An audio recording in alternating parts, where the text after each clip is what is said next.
আম দেবো? ওকে।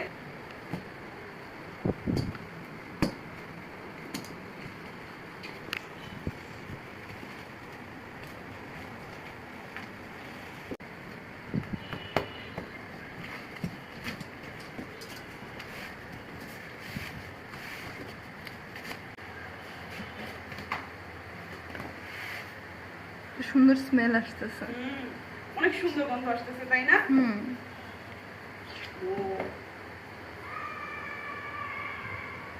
এই আমগুলা আজকে হচ্ছে আমার শ্বশুর বাড়ি থেকে আমার বাবা আমার জন্য পাঠাইছে। দেখেন দেখতে কি সুন্দর এই আমটা। স্পেশালি